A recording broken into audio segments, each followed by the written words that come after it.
Assalamualaikum warahmatullahi wabarakatuh. Jumpa lagi bersama saya Rizal Kamsurya. Pada video kali ini saya akan berbagi dengan Anda semua mengenai 10 kesalahan yang sering dilakukan oleh mahasiswa saat menulis latar belakang skripsi. Pastikan Anda menonton video ini tanpa skip sehingga kesalahan-kesalahan ini tidak Anda lakukan dalam menulis latar belakang skripsi Anda.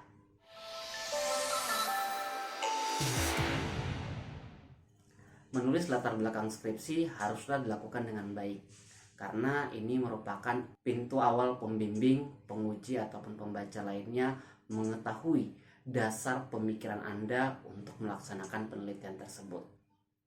Menarik atau tidaknya suatu latar belakang menjadi hal yang sangat fundamental, karena penelitian itu akan terlihat baik, terlihat bagus jika pemaparan latar belakangnya ditulis dengan baik.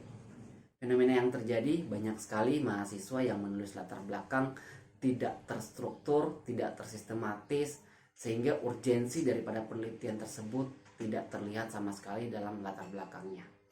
Berikut 10 kesalahan yang sering dilakukan oleh mahasiswa dalam menulis latar belakang skripsi mereka. Yang pertama, kurang membaca artikel yang update.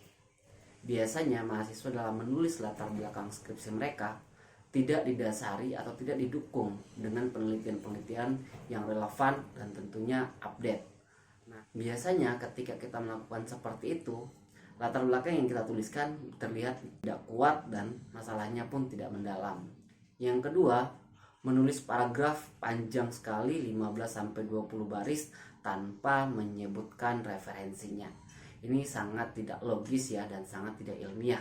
Pastikan Anda ketika mengutip hasil pemikiran orang harus dicantumkan referensinya. Yang ketiga, tidak ada pola yang jelas dalam menulis latar belakangnya. Harus diingat bahwa ketika penelitian kita kuantitatif, maka pola yang harus dipakai adalah deduktif. Namun jika penelitian kita kualitatif, harus menggunakan pola induktif. Hal ini harus benar-benar diikuti oleh mahasiswa. Yang keempat, menulis latar belakang bukan hanya sekedar copy paste hasil pemikiran orang lain terus dimasukkan ke dalam latar belakang penelitian kita. Jadi ketika Anda membaca hasil pemikiran orang melalui artikel atau buku, itu harus diparafrase terlebih dahulu. Selanjutnya Anda tuliskan dalam latar belakang penelitian Anda. Dan yang harus dipastikan adalah harus mengerucut pada masalah. Mahasiswa seringkali mengutip hasil pemikiran orang yang istilahnya asal nyambung dengan variabel dimasukkan, sehingga tidak fokus kepada masalah yang berakibat pada latar belakang yang ditulisnya itu tidak terstruktur dan sistematis dengan baik. Yang kelima, kalimat antara paragraf sering tidak nyambung. Jadi kalau Anda menuliskan latar belakang Anda, antara paragraf 1 dan ke paragraf 2 harus ada sinkronnya. Kalimat inti pada paragraf 1 harus bisa nyambung ke paragraf berikutnya. Ini seringkali terjadi kepada mahasiswa. Makanya hal tersebut harus Anda pastikan dengan baik. Yang keenam, pemaparan fenomena masalah tidak didukung dengan data dan teori yang kuat.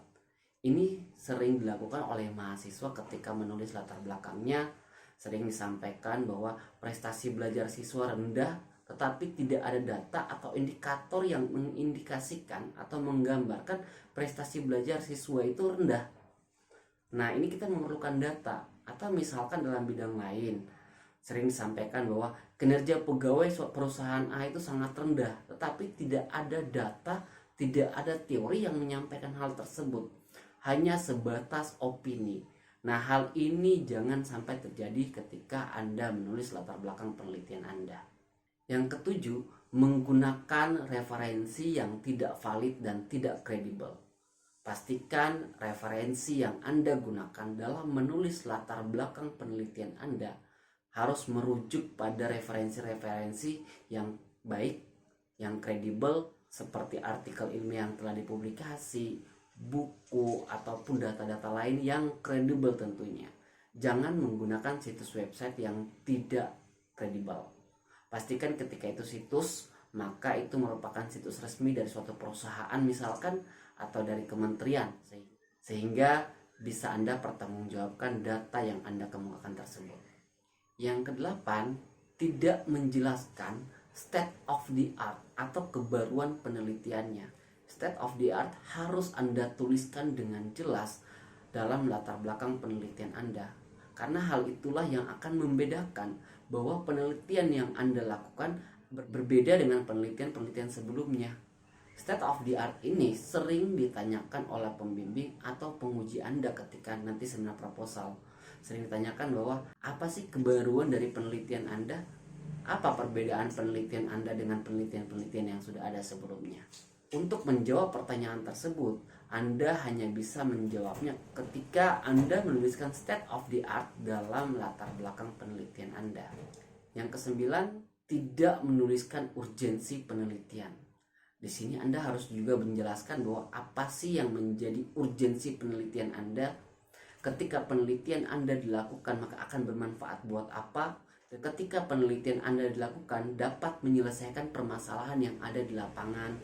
Nah, ini perlu Anda kemukakan dalam urgensi penelitian Anda.